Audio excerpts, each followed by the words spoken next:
Start. ஓகேவா? அப்படியே மேலே கொஞ்சம் அப்படியே அந்த ஸ்லைஸ் அடுத்த மாதிரி அழகா ஸ்லோ மூலிடு.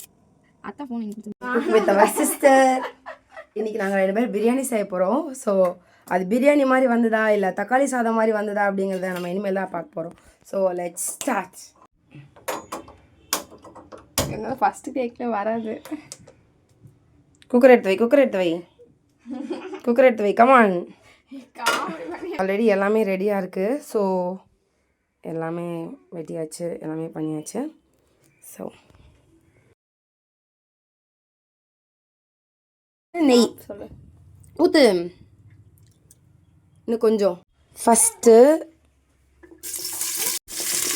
நல்லா ஃபைனாக சாப் பண்ண ஆனியன்ஸை போட்டுக்கணும். பச்சை மிளகாய் இப்படி போடக்கூடாது. பாதி தயிர் பச்சடிக்கு வைக்கணும். எடு. இந்த வெங்காயம் கோல்டன் ப்ரௌன் ஆகுற வரைக்கும் இப்போ நம்ம அதை வதக்கணும். ஃபஸ்ட்டே நாங்கள் இந்த ஸ்பைசஸ் எல்லாம் போடல அப்படின்னு பார்த்தீங்கன்னா, வெங்காயம் கொஞ்சம் வதங்கினதுக்கப்புறம் அந்த ஸ்பைசஸை போடலாம். பிகாஸ் ஃபஸ்ட்டே போட்டிங்கன்னா பிரியாணி ஃபுல்லாக அந்த ஸ்பைசஸ் ஸ்மெல் மட்டும்தான் நிறைய வரும். அப்புறம் பிரியாணி ஸ்மெல்லே வரதால கொஞ்சம் வெங்காயம் வதங்கினதுக்கப்புறம் இதை உள்ளே போட்டுக்கலாம். கொஞ்சம் வெங்காயம் வதங்கட்டும். ஸ்டார்ட்.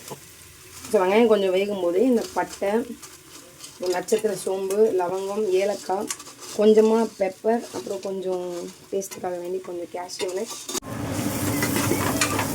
இப்போது தக்காளி போட போகிறோம். கொஞ்சமாக இஞ்சி பூண்டு விழுது இதை போட போகிறோம்.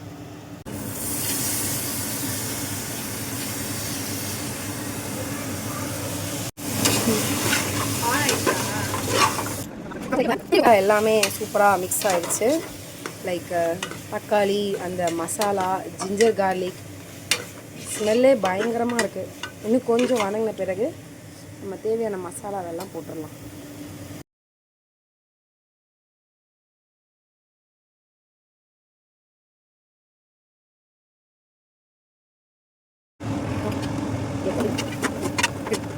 உப்பு ஆல்ரெடி நான் அதை மேரினேட் பண்ணி வச்சிருந்தேன். அதை என்ன பண்ணாலும் உள்ள போகும்.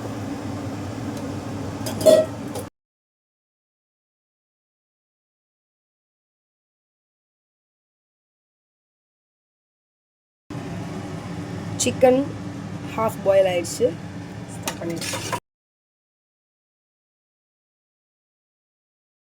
இப்போது வாசனைக்காக புதினா, கொத்தமல்லி நம்ம நறுக்கி வச்சுருக்கோம். அதில் பாதி மட்டும் இப்போ போட போகிறோம்.